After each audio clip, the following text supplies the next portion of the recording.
Lieutenant Cameron Roden, C-A-M-E-R-O-N, last name R-O-D-E-N, and I'm the Public Information Officer for UHP. Okay, well, we have our first serious winter storm of this season, so what are you guys doing to prepare? Yeah, very odd that we're mid-February before we really have a conversation about winter driving, but same thing that we talk about every year. We want to make sure that people are aware of the snow and the dangers that it poses, and to bring in those good winter driving habits to make sure that we all stay safe.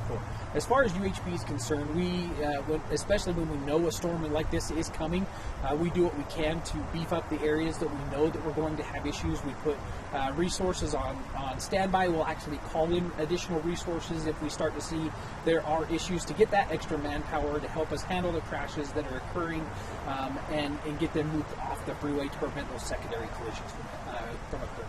Does the first storm of the year typically bring a lot of crashes? It does. People get used to driving just the normal dry freeway roadways, so when we get those slick conditions, it takes us a little bit to remember what it's like and that we need to change our behaviors. What are some of those good winter driving behaviors people should be considering tonight before it moves in? Knowing that, like we talked about, that this storm is going to be here, we can modify our behaviors. Planning ahead is always helpful. Making sure that if you have to get up a little bit earlier so that you can clear the snow off your car, make sure your car's ready to go. Leave a little bit earlier so that you don't have to travel so fast and that you can go slower. In these kind of conditions, those can be the difference between being involved in an accident and not. So if you can just make sure, start off the day by going out and getting that car started, getting it warmed up so you can get the windows cleared off, and also it really helps to get the snow cleared off all of your car. Just helps to prevent any good behavior, good best practice, I guess you could say. So. I know a lot of the times when there's a heavy snow, you'll see a lot of cars that still have a lot of snow on top. Maybe the back windshield still has snow on it, or the mirrors aren't cleaned off. Right. Why is it important to make sure that's all? A lot of times visibility is what gets us in trouble. So not being able to see out your windows or your mirrors, that's why it's good to clear those off. And it's actually state law that you can't have any obscured vision, and that would include snow.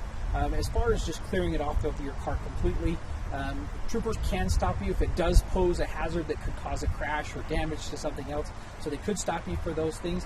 But it just also helps too that if you get on the freeway, I think we've all been behind that car that gets on the freeway and all the snow blows off their car. It makes it hard to see. So just be courteous and clear it off. Sort of be a good neighbor driver. Right, correct. Okay, I think that's all I have. Is there anything else that you would like to add? This is a time of year where there are a lot more crashes out there, so we have the troopers out there investigating these crashes, so we want to make sure they get home to their families safely. Be very cautious as you're approaching these crash scenes. We already know that there's been an issue with that it's a slick spot, and so we don't want to compound that problem by individuals losing control and hitting individuals that are trying to investigate these crashes. But also, too, it helps us prevent secondary collisions, allowing us to reduce the number of crashes that actually occur. And I asked UDOT the same thing, but in the event that someone gets into an accident, spin out, slide, fender bender, what should they do?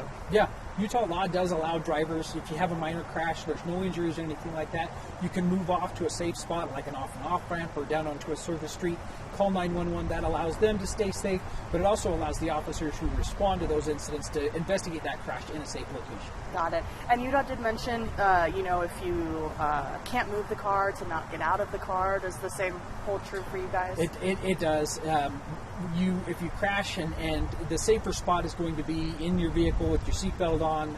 We've had individuals get out of their car to inspect the damage, get hit by another passing motorist, and it's just having an individual that gets hit outside of their vehicle where they don't have those protections, it usually ends in a tragic way.